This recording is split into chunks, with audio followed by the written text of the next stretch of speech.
Welcome to my channel. আমি তনুজা। আমার চ্যানেলে তোমাদের সকলকে স্বাগত জানাচ্ছি। শুভ সকাল বন্ধুরা। আজ হচ্ছে বুধবার, এখন বাজে 8টা। এখন থেকে আমি আমার ব্লগটা শুরু করছি। তোমরা যে যেখান থেকে আমার ভিডিও দেখছো তোমাদের সকলকে আমার আন্তরিক ধন্যবাদ জানাই। তোমাদের যদি আমার ভিডিও ভালো লেগে থাকে তাহলে প্লিজ সাবস্ক্রাইব করো, লাইক করো আর শেয়ার করো। এখন যাচ্ছি বাজার, সবজিপাতি সব শেষ। মাছ যদি মনের মতো কিছু পাই তো নেব। তো সবজিপাতি নিয়ে এসে তারপরে চা খাবো। তো এখন যাচ্ছি বাজার। আজকে ভালো রোদ উঠেছে, ওই জন্য না কাপড় জামা ধুয়ে রেখেছিলাম আমি রাতেই, দেখো ওগুলো সব রোদে দেওয়া হয়ে গেছে। তো বাজার করে এসে নিয়ে তারপরে দেখি কি জল খাবার বানাই, কি খাবার বানাই। সাথে থাকো, দেখতে থাকো। আর বাজার নিয়ে এসে গেছি। লাল শাক এনেছি, এখানে ভেন্ডি, টমেটো, শসা, বেগুন, গাজর, কাঁচা আম আর এই গোলাপ খাস আম এনেছি। এই আর এদিকে কলা, লঙ্কা এইসব, আর তাল শাঁস এনেছি। ব্যাস। গাজর, টমেটো, শসা, আলু সব দিয়ে আজকে স্যান্ডউইচ বানাবো। কাঁচা লঙ্কা। আমার স্যান্ডউইচ মেকারটা ছোট বলে আমি পাউরুটির কোনাগুলো কেটে নিয়ে করেছি, তাতে করতে সুবিধে হয়।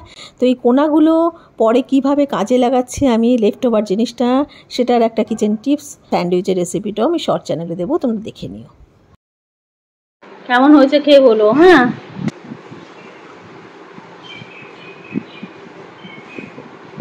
ভালো হয়েছে, খাও মা।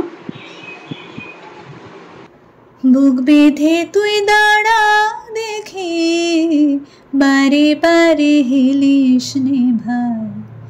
বুক বেঁধে তুই দাঁড়া দেখি, বারে বারে হিলিস নে ভাই। শুধু তুই ভেবে ভেবে হাতের লক্ষ্যে ঠেলিস নে ভাই। বুক বেঁধে তুই দাঁড়া দেখি, বারে বারে হিলিস নে ভাই। একটা কিছু করে নে ঠিক, ভেসে ফেরা মরার অধিক। একটা কিছু করে নে ঠিক, ভেসে ফেরা মরার অধিক। বারে কে দিক বারে কদিক, এ খেলার খেলিস নে ভাই। শুধু তুই ভেবে ভেবে হাতের লক্ষ্যে ঠেলিস নে ভাই। মুখ বেঁধে তুই দাঁড়া দেখি, বারে বারে হেলিস নে ভাই। বুক বেঁধে তুই দাঁড়া দেখি, বারে বারে হেলিস নে ভাই। বাস। কি আরাম লাগছে রে মা। একবার কর উঠে করে। কি আরাম, ঘাড়ে ব্যথা করছে না খুব? দেখ, হ্যাঁ, মায়ের চুলের মুঠিও ধরিয়ে দিলি তুই। সব রাগ উগড়ে দিচ্ছিস তো করে, দেখিস ঘাড়ে ব্যথা করছে। মালিশ করে দে না, থাকবো না, রান্না অয়েল দিয়ে আরাম লাগবে। এখন প্রায় 12:15 বাজতে চললো। স্নান পুজো সব সারা। এবারে যাবো রান্নাঘরে, কিছুটা জোগাড় করে রেখেছি, এবার রান্না করবো। এত ঘাম হচ্ছে না, পুরো এনার্জি ড্রেন হয়ে যাচ্ছে। হাওয়া দিচ্ছে বাইরে, কিন্তু এমনিতে কাজ করার সময় খুব কষ্ট হচ্ছে। কোনো কাজ না করলে, চুপচাপ বসে থাকলে পাখার তলায় কোনো কষ্ট নেই, কিন্তু যেই কাজ করতে যাচ্ছি রান্নাঘরে রীতিমতো কষ্ট হচ্ছে। তো চলো রান্নাঘরে যাই, নিয়ে রান্না বান্না কিছু তো করতে হবে, সে শর্টকাটেই হোক আর এতেই হোক। বাজার কি এনেছি তোমাদেরকে দেখালাম, এবারে রান্না শুরু করছি। এই দেখো, এখানে আমি দুধ জাল দিচ্ছি। খানিকটা দুধ এইদিকে রেখেছি, বানাবো কাস্টার্ড। গোলাপ খাস আম এনেছি দুটো, জানি না কেমন টেস্ট হবে খেতে। এমনি নর্মালি আমার গোলাপ খাস খেতে খুব একটা ভালো লাগে না, হিমসাগর ছাড়া, কিন্তু যার কাছে নিয়েছি সে বলে একবার খেয়ে দেখুন, ভাল লাগবে। তো যাই হোক, তো ওই জন্য কাস্টার্ড বানাচ্ছি, আম দিয়ে কাস্টার্ড বানাবো। তো দুধটাকে গাঢ় করে নিচ্ছি, একটু আমুল স্প্রে দেবো গোলার সময়। এদিকে সবজি এখনো রয়েছে। আমার বর বলছে ডাল আর ভেন্ডি আলু ভাজা করে দাও, আর আমি চিকেন ক্রিস্পি বানাবো। এই যে এবারে কাস্টার্ডটা বানাবো। আমুল গোল দুধেই বানাচ্ছি, কিন্তু না একটুখানি আমুল স্প্রে দিলে বেশ একটা মাখো মাখো ভাব আসে, ওই জন্য খুব ভাল লাগে। তো আমি আগে আমুল স্প্রে দুধটা গুলে নেব, গুলে নিয়ে দেব, তারপরে কাস্টার্ডটা গুলে দেব।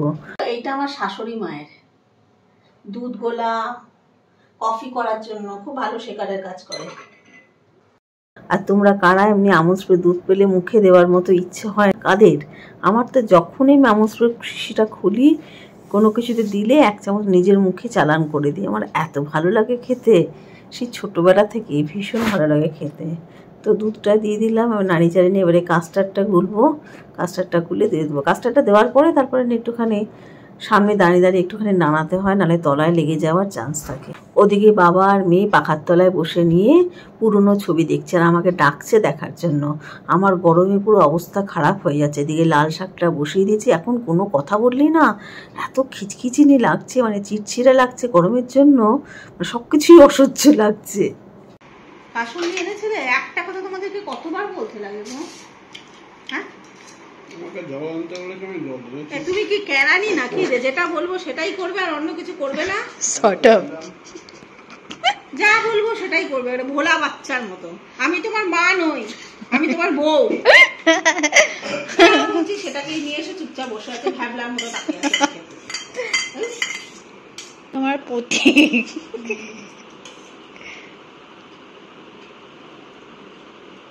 টকের ডাল আমার আর আমার মেয়ের জন্য টকের ডাল বানিয়েছে, আর আমার কর্তা মশাইয়ের জন্য পেঁয়াজ দেওয়া ডাল।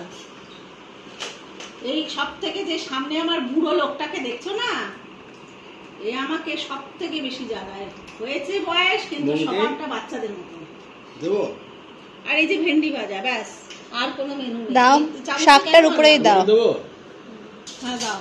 চলো খাওয়াটা শুরু করে দিই। চিকেনটা ক্রিস্পি চিকেন, দারুণ খেতে হয়। রেসিপিটা শর্টে পেয়ে যাবে, তোমরা দেখে নিও কেমন। শুভ সন্ধ্যা বন্ধুরা, এখন প্রায় 7টা বাজতে চললো। চা নিয়ে বসে গেছি, লিকার চা, চিনি ছাড়া, আর মুড়ি সামান্য চানাচুর দিয়ে, তেল ফেল কিছু দিইনি। হালকা হালকা খিদে পেয়েছিল তাই আমি এটা খাচ্ছি। আর বর খাচ্ছে চায়ের সাথে বিস্কিট, ও যাবে খেলতে। আর অন্যদিকে মেয়ের চলছে অনলাইনে ক্লাস, ওর জন্য চা করে রেখে দিয়েছি, ওর ক্লাস শেষ হলে তারপরে খাবে। এই যে রেডি, এবারে যাচ্ছি হাঁটতে। এবারে এত বাজে গরম আর বলতে পারছি না, ভাষায় প্রকাশ করতে পারছি না। মেজাজ পুরো চিড়চিড়া হয়ে আছে, চুলগুলো কোনো যে টাইট করে বেঁধে কিছু একটা করে রাখি, এত বিরক্ত লাগছে। তো যাই হোক, এখন যাচ্ছি হাঁটতে। আর এদিকে মেয়ে বসে আছে, ও তাল শ্বাস খেলো এখন, এরপরে চা খাবে। ওর আগে ক্লাস চলছিল বলে আজকে দেরি হয়েছে। তো আমি হেঁটে আস্তে আস্তে তারপরে নিয়ে এসে ওর সাথে গল্প করবো। আজকে ভাবছি রাতের বেলা বসে সিরিজ বা সিনেমা কিছু একটা দেখবো। চলো হেঁটে আসি আগে। সামনেটায় দেখো কত ফুল পড়ে আছে, সাদা ফুল। অন্যান্য দিন আরও অনেক বেশি পড়ে, তো আমি রোজই ভাবি দেখাবো, কিন্তু হাঁটতে হাঁটতে ভুলে যাই। তো আজকে মনে পড়েছে, ভাবলাম তোমাদেরকে দেখাই। এখানে একটা গাছ আছে, বিশাল লম্বা গাছটা, আর ওই গাছটার থেকেই ফুলগুলো পড়ে, মানে গাছেই ফুলটা হয়েছে।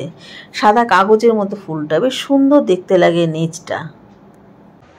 এই দিকটা আর একটা প্রান্তটা তোমাদেরকে দেখায়নি, এখানে না অনেক ফুল ফুটে থাকে। দেখো, দেখতে পাচ্ছ কত ফুল? এই দেখো অনেক ফুল এখানটায়, দেখো দেখছো অনেক ফুল। এদিকে পুরো ফুলে ভরা, এদিকটাতে। এখানটাতে কম আসি। এটা হচ্ছে আর একটা প্রান্ত, মানে শুরুর দিকটা, শুরুর দিকের পেছন দিকটা আমাদের কমপ্লেক্সের। তোমাদেরকে আমি বলেছিলাম না যে নিচে ফুল পড়ে থাকলে আমি লোভ সামলাতে পারি না, কুড়িয়ে নিয়ে যাই। তো আমার হাঁটা হয়ে গেছে, এবার এই ফুলগুলো কুড়িয়ে নিয়ে যাচ্ছি। কি সুন্দর গন্ধ এগুলো! কখনো কখনো ইচ্ছে করলে মাথায় লাগে, কখনো কখনো একটা বাটিতে করে জলের মধ্যে রেখে দিই, সারা ঘর গন্ধে ভরে যায়। এটা হচ্ছে লাস্ট রাউন্ড, এবারে বাড়ি ফিরবো, অনেক হাঁটা হয়ে গেছে। নিলাম, হেঁটে এসে গেছিলাম অনেকক্ষণ, তারপরে নিয়ে মেয়ের বান্ধবী এসেছিল, ওর সঙ্গে গল্প করছিলাম। এখন দেখো এই যে বানাচ্ছি আলুর পরোটা, আলুর পরোটা বানাচ্ছি। ওরা সস দিয়ে খেয়ে নেবে, আর পারছি না, এত গরম না, মানে চিন্তা করা যায় না। বাইরে হাওয়া দিচ্ছে কিন্তু তবুও গরম লাগছে, মানে ঘেমো একটা বিচ্ছিরি গরম। তো দেখাচ্ছি, দাঁড়াও। আলুর পুরটা করেছি, আলু সেদ্ধ ছিল, ওর মধ্যে আচারের মশলা মিলিয়ে পেঁয়াজ কাঁচা লঙ্কা দিয়ে পুরটা মেখেছি। আর এইদিকে এই ভাজছি, আর আমার ভাত আছে, ভাত খেয়ে নেবো। এই 4টেতে পরোটা বানাবো খালি। তো চলো বানিয়ে ফেলি ফটাফট। গরম আছে, একটু ঠান্ডা হতে দাও। এই আবার ঠান্ডা ডাল দিয়ে খেতে ভালোবাসে, আলু পরে ঠান্ডা ডাল দিয়ে। মেয়ে তো খালি সস দিয়ে হয়তো খাবে। এখন বাজে 9টা 15। বর খেয়ে দিয়ে বেরিয়ে গেল আড্ডা মারতে, আর মেয়ে ওর বান্ধবীর সাথে একটু বললাম নিচটা হেঁটে নে, ও হেঁটে নিয়ে চলে আসবে। তারপরে আমি আর মেয়ে মিলে দুজনে মিলে খাবো। আপাতত আমি নিজের জামা ফামা চেঞ্জ করবো, মুখ ফুকগুলো ভালো করে ধোবো। ঘেমে রয়েছি, রান্নাঘরে ছিলাম তো আর ওই ঘেমে গেছি। এই হয়েছে অবস্থা। আজকের দিনটা এইভাবেই কাটলো। ইনি হেঁটে এলেন, হাঁটলি কি একটু?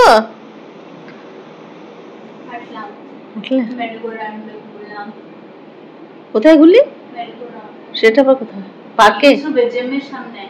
আচ্ছা আচ্ছা আচ্ছা।